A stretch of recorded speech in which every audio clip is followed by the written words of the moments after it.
started here in a minute. Yeah. I hope it'll all be worth it, Dr. Amanda. No pressure. Yay. So it looks like we got some really extreme parts of the country represented, not ideological extremes, but geographic extremes. So we got Southern California and we've got New Hampshire. So welcome everybody. And I have a feeling more folks will be joining us.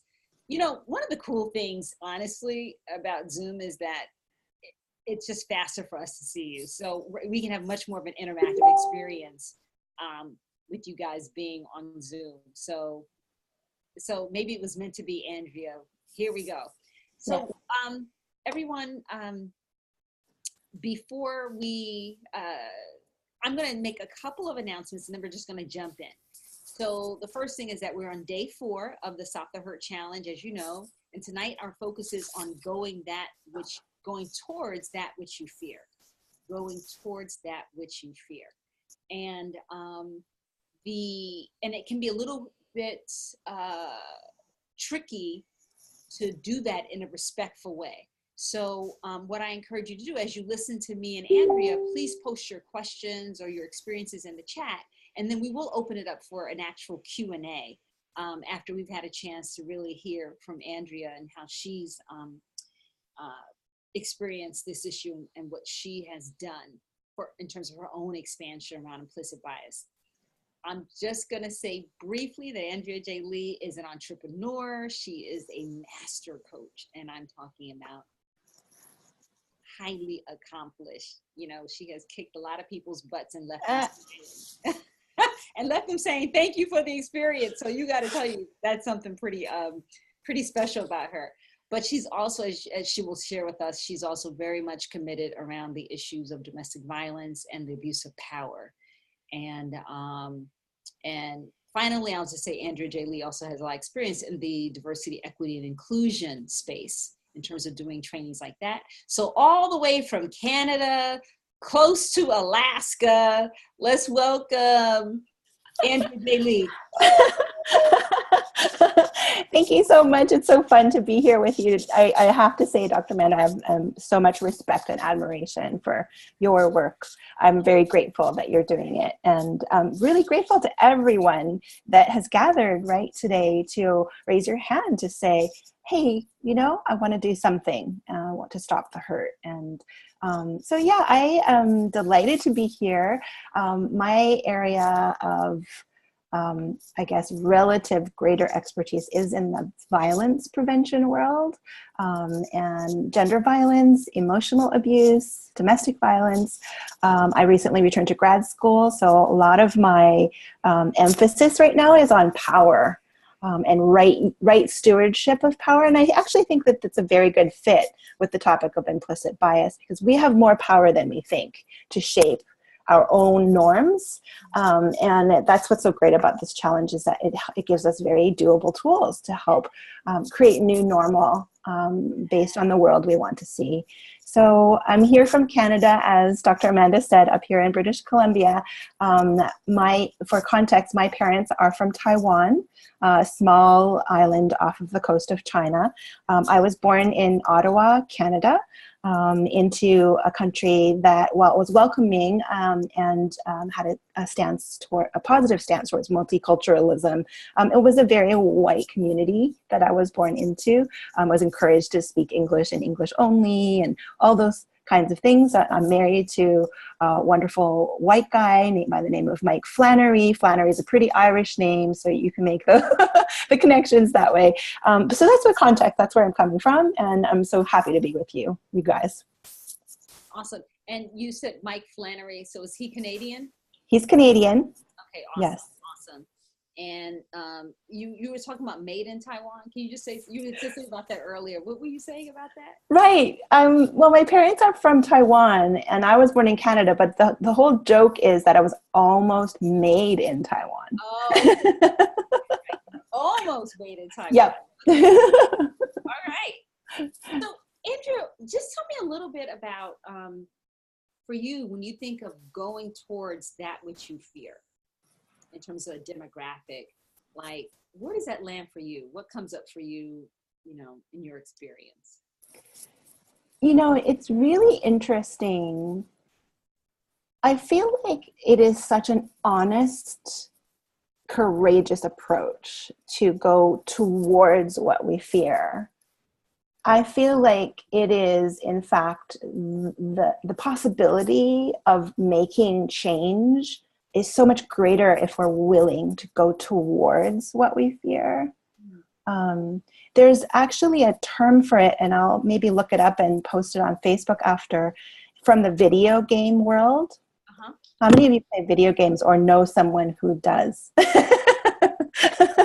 Maybe children in the next room. The concept is that, you know, you're playing this video game and all of a sudden you meet an army of the enemy, whatever they look like. Our instinct is to turn and run. Yes. Because we fear this army.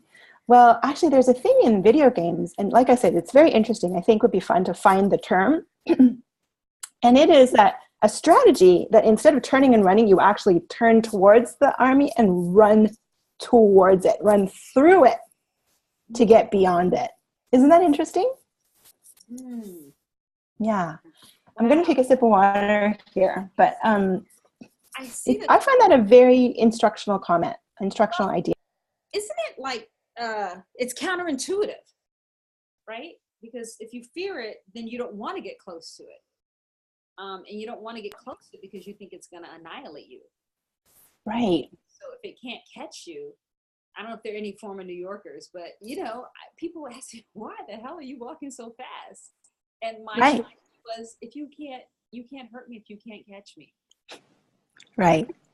It sounds like you're a little faint. Claudia is saying your audio is a little faint. So maybe if you could get closer to your mic, I don't know. But I will. Yes. I'm going to put the focus on you on the camera while I get my mic out. Okay. Okay. So yeah, this idea that when you run towards this enemy army, in video gaming ideas, what it is you actually have the chance of getting through the dangerous situation faster when you go towards it, rather than running away from it and having, you know, triggering the chase response of this enemy army. Actually taking a moment and strategically saying, you know what, I'm going to move towards what I'm afraid of, is actually a strategy. And as far as implicit bias is concerned, for me, where it shows up, honestly, is that I'm sure that Dr. Menner, you're aware, but within Asian communities, there's actually a lot of not just implicit bias, but a lot of racism. Mm-hmm. And it is quite a xenophobic culture. And as much as I cherish and have been blessed by my own culture, it's actually quite shocking, you know, the parts of us that are remaining available to be shocked when I hear about racism within Asian culture. And so one of the things that I think this is a very small thing, honestly, but for me has to do with going towards the fear of that, is to actually question my own racist tendency towards my own culture. Because I was brought up in a very, very white Canadian school, even though I look the way I look and I'm a woman of color, you know, there's been an implicit way in which I have assumed whiteness, that white gaze, and that I put down my own culture in that self-deprecating, insulting way in order to fit in with white culture, to make myself be liked or be accepted. It's only very recently, maybe in the last 5 years or so, that I have, you know, really understood even the word hegemony. like it's not a very common word. We can talk more about that too on Facebook, but it's so implicit that it can be. I feel grateful, honestly, that I even am aware of it. Yeah. So I try not to make jokes about being Asian. I used to do that a lot. I try to, you know, I try not to play into stereotypes for Asian women because there are so many of them. It's like very compliant, serving tea, either like very compliant or very provocative kind of tropes about Asian women. So it's one small way that I try to go towards that, which honestly is quite fearful for me because the racism is quite pervasive there. So that's one thing.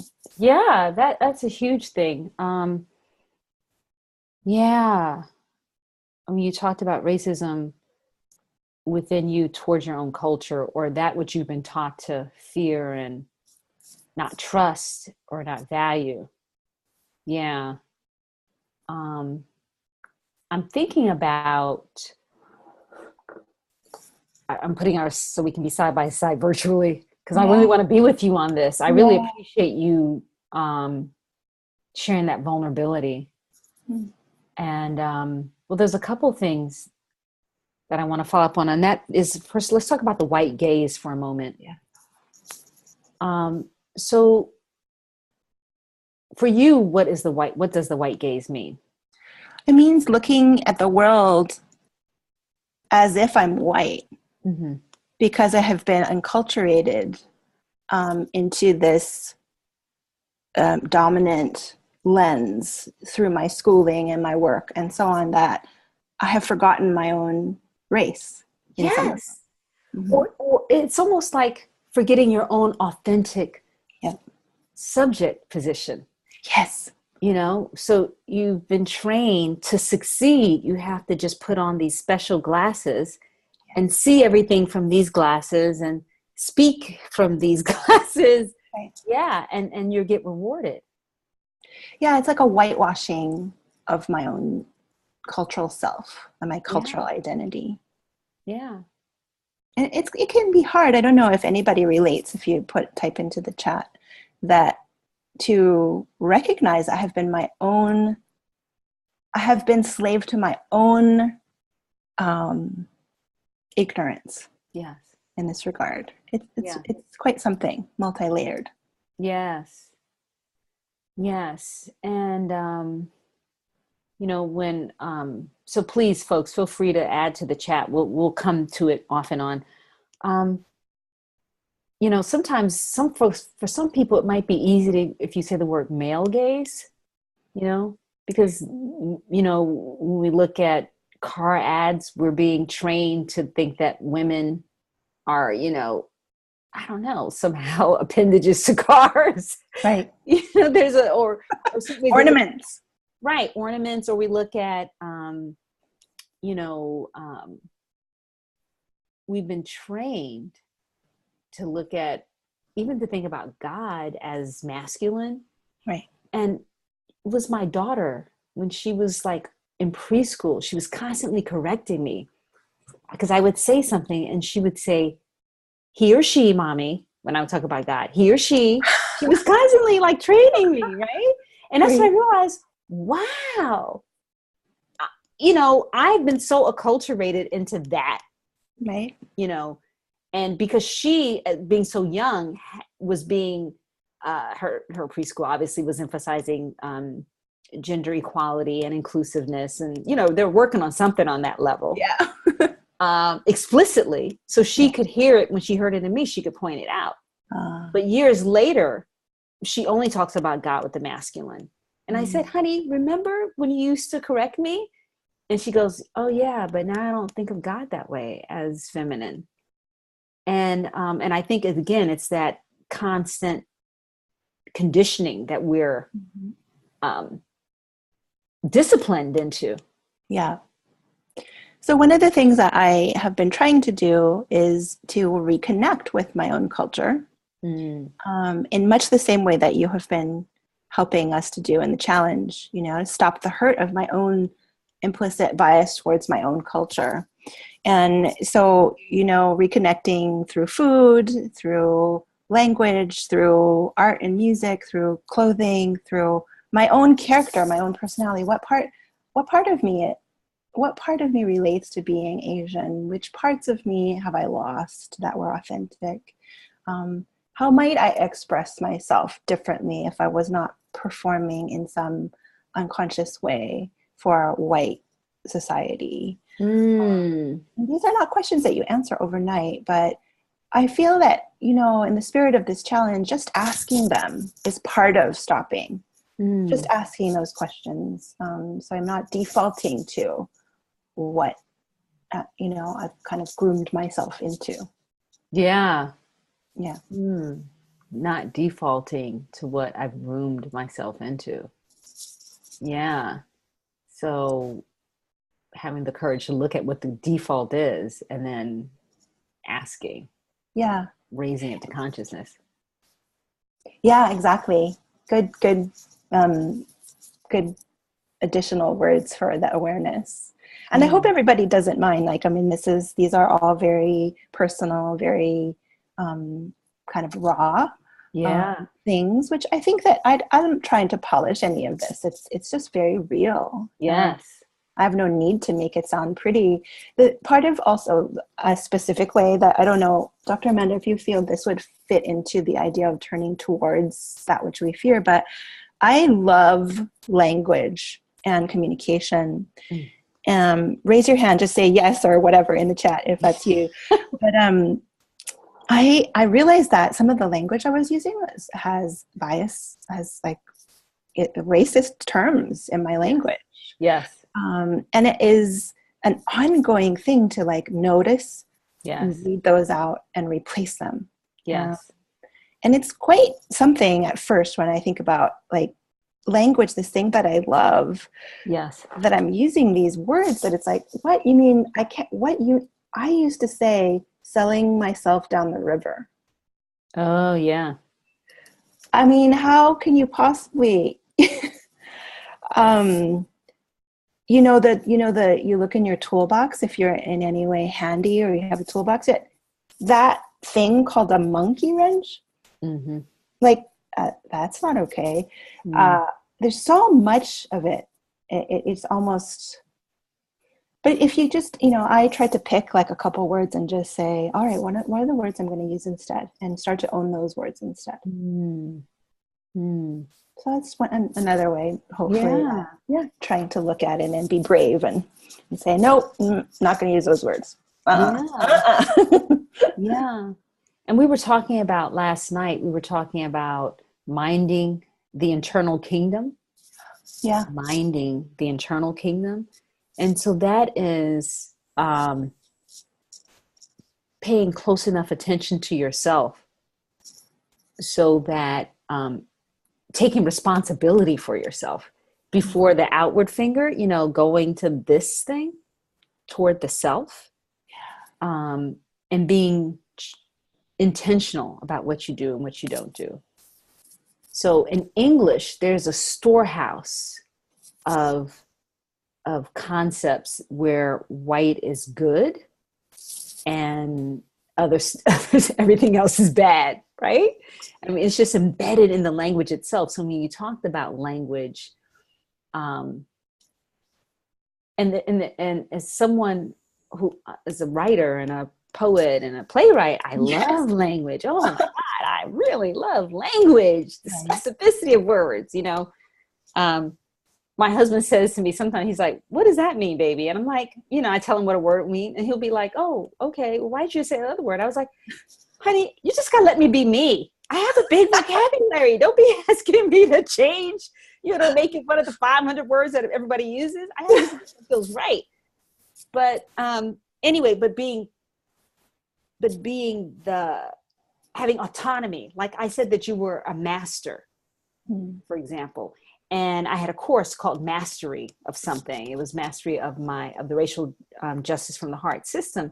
And one of the participants said to me, she said, have you ever thought about if you want to keep using that word master and mastery because of the roots of that word? Yeah. So we're not just talking about its roots in slavery, but it also has roots in a whole master-apprentice relation. I mean, there are lots of contexts. The patriarchy. Yes, it's super hierarchical. And one of the things that you said is you love the word, for example, hegemony, because it gave you a tool, a way to understand something, right? So the word opened up something for you. But words can also shut things down. Yes. So if we don't press against them, we may not be aware of what we're perpetuating, even against our own selves. Yeah. So let's look at a couple of the comments. Sure. So Meg was writing about, thinking about this a lot as a teacher, what words she uses with the students, as a parent with our kids. And yes, we can all apply these in those situations. And then Fran is talking about going towards what I fear is speaking up when I hear or see something that I disagree with. Mm-hmm. Yeah. And then someone else brought up Indian giver. Could there be a more racist or ironic term? Who was always breaking those treaties? Wow. Ain't that the truth? Yeah. What do you think about that, Andrea, about going toward what you fear when it's in the form of someone saying something that makes you profoundly uncomfortable? Yeah. I think it's a very honorable thing to do. I think that sometimes I feel like somehow I'm trying to create world peace in that moment, like, so I think it's worth saying that it's such an honorable, good, worthy thing to do. And that we don't often need that much in that moment for it to be effective. So even something as simple as speaking the truth that says, what you said just now made me really uncomfortable. Often that can be a doorway. It can be enough and a complete sentence and period, and that's it. You don't have to go to the nth degree. You're not trying to change that person in that instant to say something different or agree with you. But the simple act of stating, that was a very difficult word to hear you say, or whatever way you would like to put it. I'm not advocating soft cuddling per se, and I would love to hear what you have to say, Dr. Amanda, about this, but I'm an advocate of saying what can be heard in that moment. Yeah. So. Well, okay, that's a pithy one. Somebody should write that in the chat. Saying what could be heard in the moment. Because I'm reading a book by Adrienne Marie Brown, and it's called Emergent Strategy. And one of the things that she says is that there's something that this group of people, there's a conversation that this group of people can have that no other group can have. Right. Find it. And so there are maybe 8 of us right now in this conversation. There's a conversation we can have in this moment that no other group can have because it doesn't have us in it. Yeah. Find it, because there's truth there, there's beauty there, there's something for each of us. And what you said when you said you're a fan of saying what could be heard in the moment. I like how it's not premeditated. And I like how it requires you to pay attention to this moment, this person, you as a person where you are in that moment. And the other thing I'll say about what you said was that, for example, that word makes me really uncomfortable, period. Yeah. If the person says, they lean in, tell me about that. Or if they decide to go, oh, well, I only meant blah, blah, blah, blah, blah, blah, blah, blah, blah, blah, blah, blah, and justify themselves, then they're not interested in hearing you. And you can decide, and this is something that we're going to do at the retreat. So it's so interesting you brought it up. Yes. We're doing a retreat coming up in October, and it's all on this question. How do you have these difficult conversations about racism? Yeah. So to me, it's very important for you not to expend yourself when someone hasn't indicated they want to hear you. That's when we get traumatized in a way. You know what I mean? That's when we get hurt and exhausted. When you're like banging on a door and yelling, metaphorically yelling, and the person is like, la, la, la, la, la, la, right. So that's not a conversation that can be had at that moment with you as a speaker. But you could get interested in the person who's defending himself for why he used that word, right? You could get interested in that if you have a capacity. And if you don't, then I think it's honest to step away and be like, I got you. And walk away, literally be very authentic. I heard it. I've heard enough. And now I'm leaving. Sort of like practicing owning yourself in any moment. It's such a eloquent and important thing you're saying for anyone who's trying to stand for change day by day. I think we care so much, we get fiery about it, and then we throw ourselves at every little moment. And there's honor in that. There's nothing wrong with it. However, if the journey ahead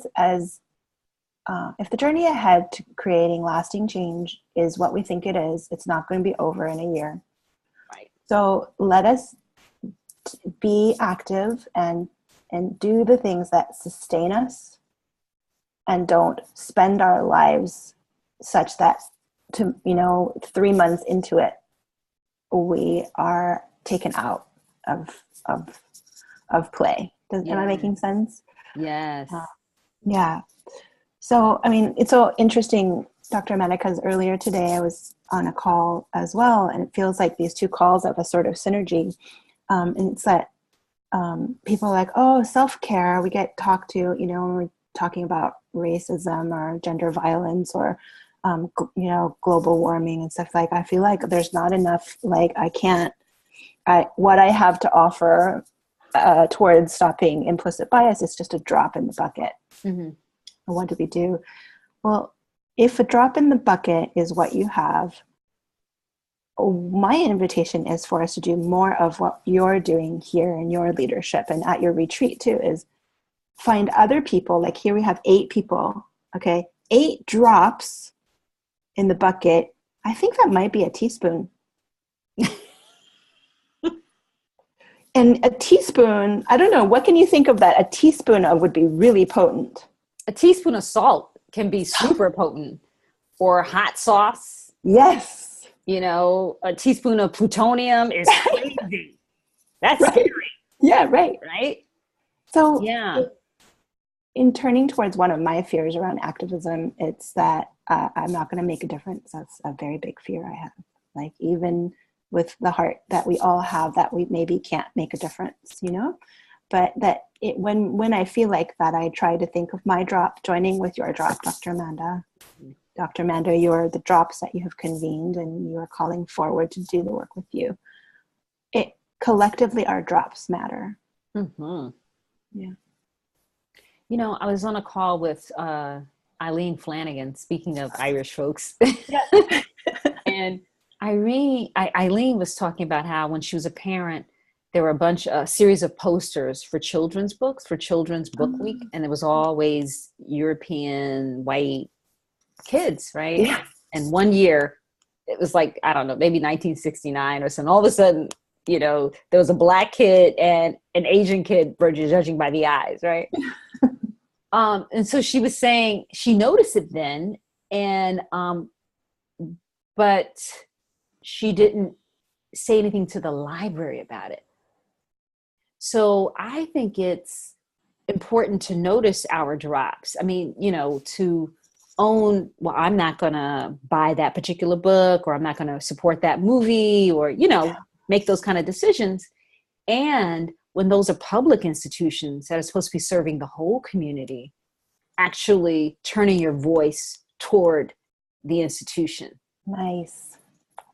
Very nice. And that's something that we can all do. I mean, and in fact, this came up in another one of the comments today in the group. Someone was talking about calling out, there were 2 examples, businesses that had Facebook presences, and these 2 individuals had both called out these businesses based on some aspect of racial justice. Maybe it was a lack of diversity or some other choice that they made. And I applaud them for taking action. Absolutely. And I said that. But I'll tell you what I teach like what we'll be doing at this retreat Yeah. is being intentional about how we hold people accountable. Mm. Because it first starts with, what is your intention? What is it? What is the end that you want your energy to build to? Mm-hmm. Because then when you know what it is where you want to get to, then you can choose, your method. Mm-hmm. And I'll tell you this, I agree with Adrienne Marie Brown, who I keep talking about. The book is Emergent Strategy. Yeah. So Erica, if you want to put that in the chat for me, that would be awesome. Adrienne Marie Brown says something like, who's going to be left? We expend a lot of energy calling each other out. Who's going to be left? Yeah.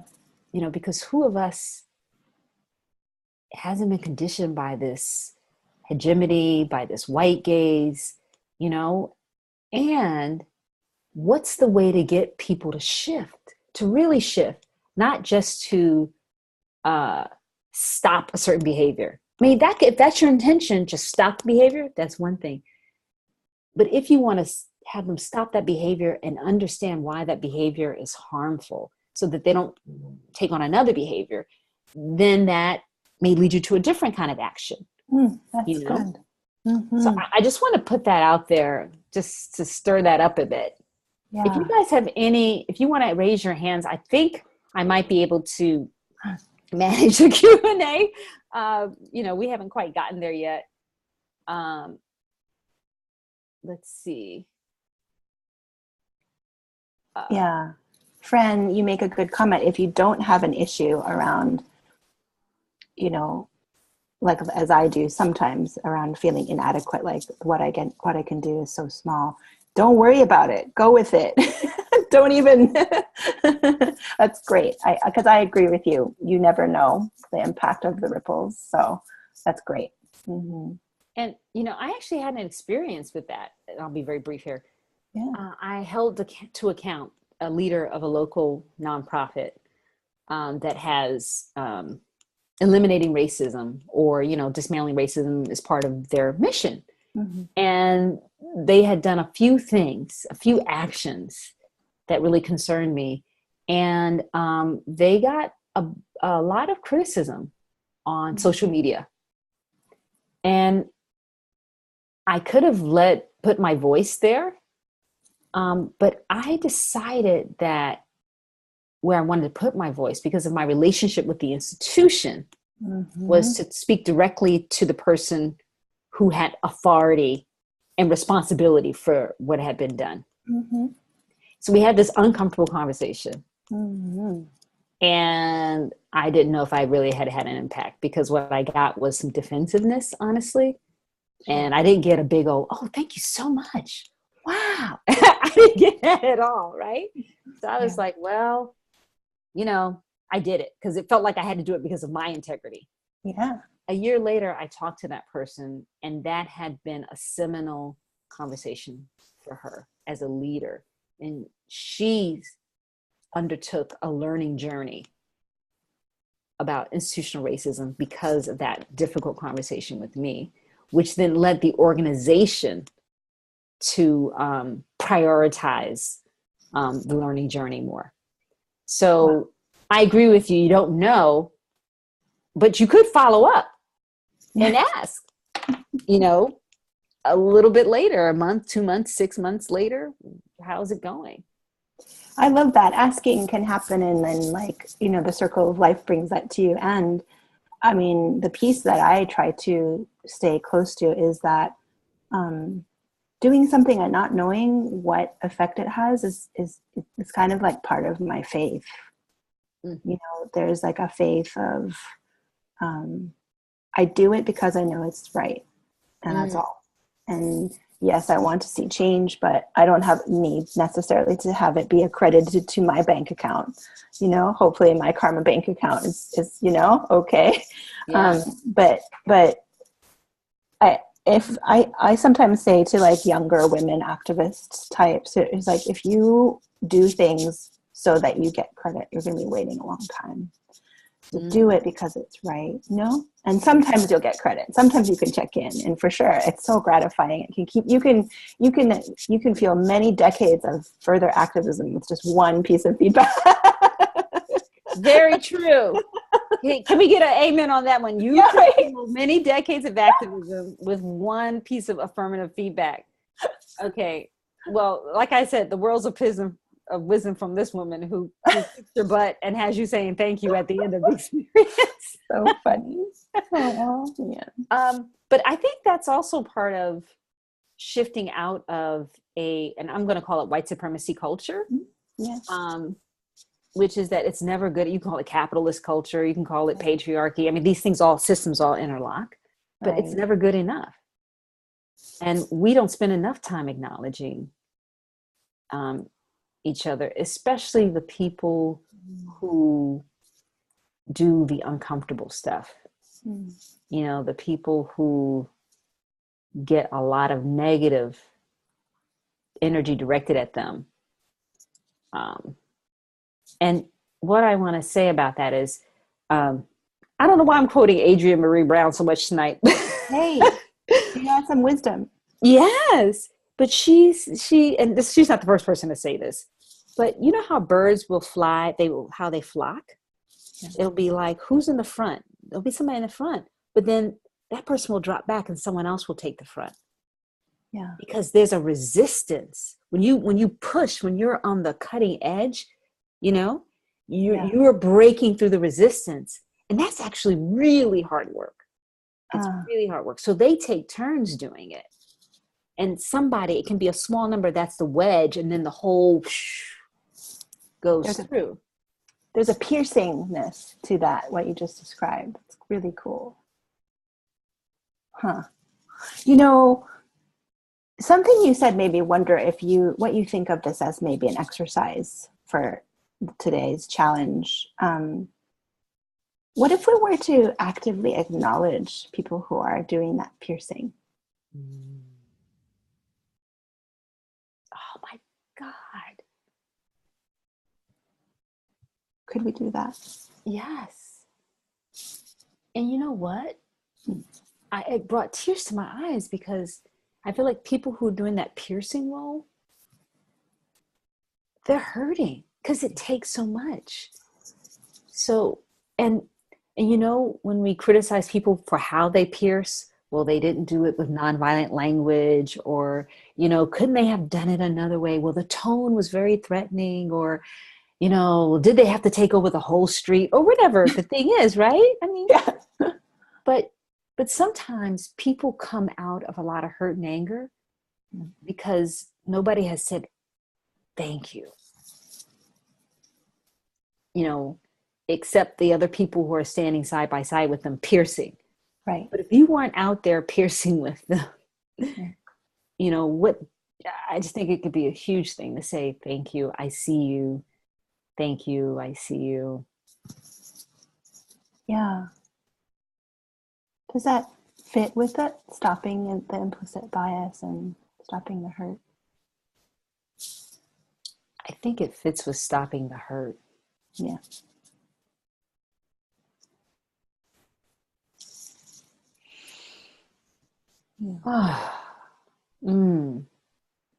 I don't really know how to do the hand thing. I don't know if anybody has their hands up. Let's see. I can see. Oh, good. Let me see.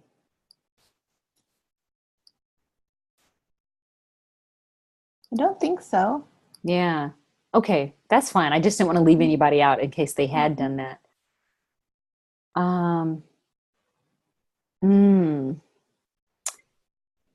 Wow.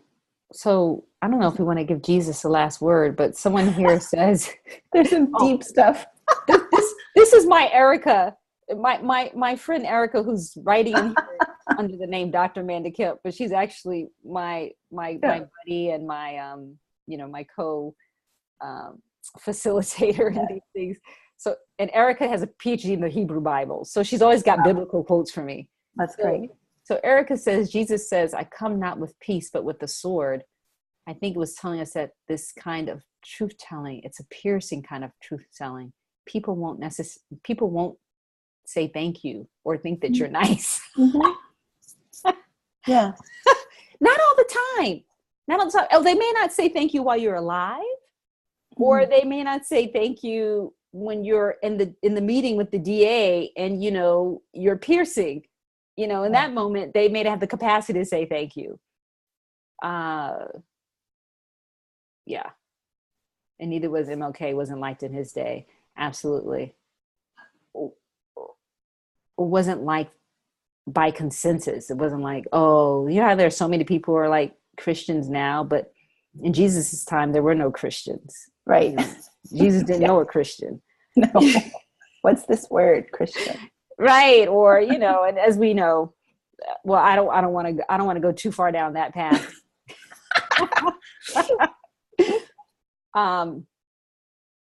Yeah, thanks, Erica. No, I appreciate everything that you've said. And I know there's a little bit of delay, Andrea, in people's comments. So I'm going to give them a little bit, a couple more minutes to chat.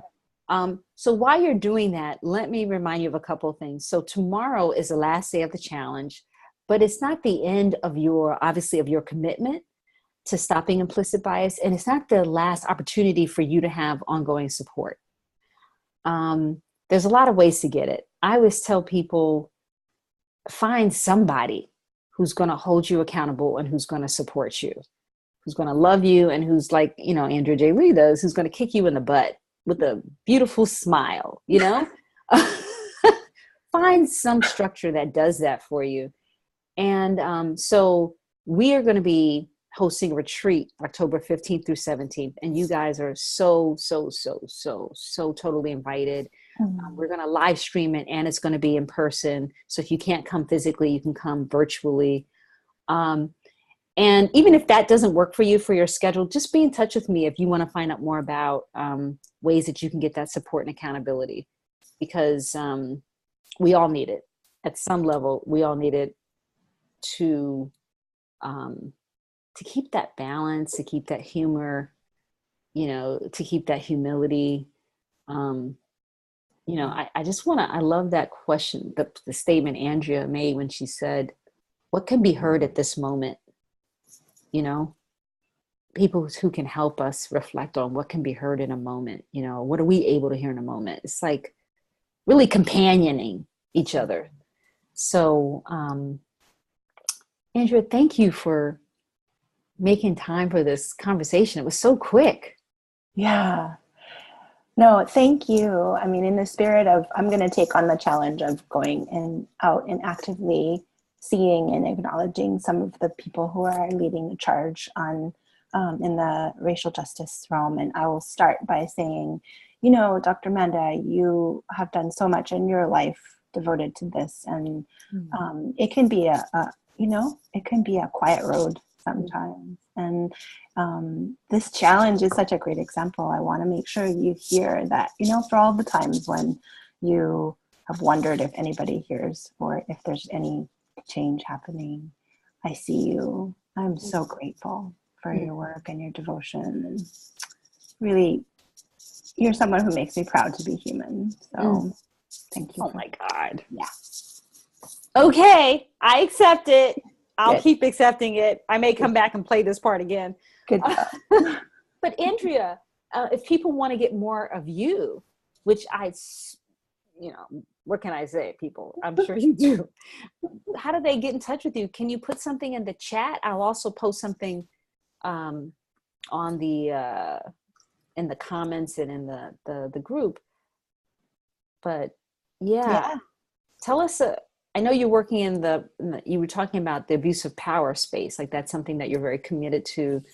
So can you let us know a little bit about if we wanted to have more relationship with you, what can we do? Sure. Like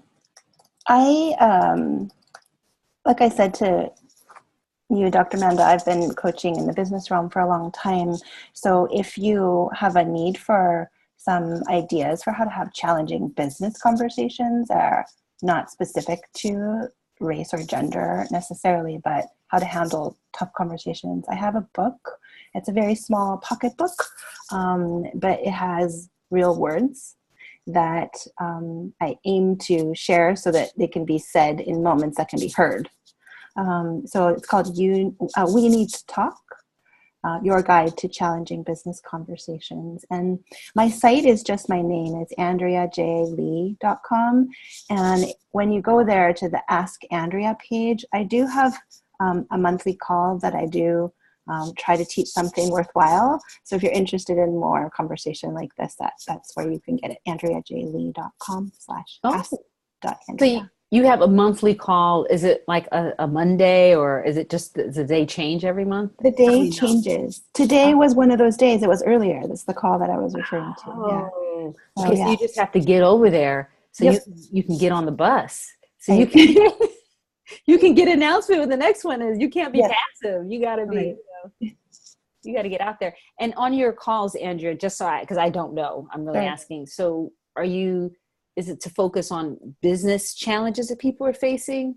So I call it a community coaching call. Mm-hmm. And what I aim to do is to do one small piece of teaching. It could be on leadership, business, power. It could be on any topic that I feel is relevant to the community. And I do take a sort of specific notice of who's needing what in that moment. And I do Q&As and coaching hot seats. And I try to also provide a little bit of coaching on communication skills. So how to improve your coaching skills. That's sort of the focus of the conversation on those calls. Is it like via Zoom, or how do you do it? It's via Zoom. Oh, okay. Okay, cool. So people can see you and you can see people. Yes. That's awesome. Great. So Andrea J. Lee, here it is, everybody. It's in there. I'll ask Erica to help me put it in other places that are obvious for people. Thank you. Yeah. Well, thank you. So beautiful to have your energy with us. Ditto. All right. Thank you, everybody.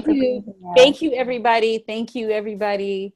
Peace and love to you all. We look forward to seeing you on the page. Yes, and feel free. Everyone's saying thank you to you, Andrea. So feel free to post in the group about what you got from this call, or what you wake up with tomorrow morning after this call. I think there was some. What are those things? Sleepers, when little drops, and then there's like all of a sudden it's like boom, like 12 hours later. Yeah. So we'll see what those are for you guys. All right. Peace and love, everybody. Good night. Bye-bye for now. Bye-bye. I'm going to stop the recording. Yay.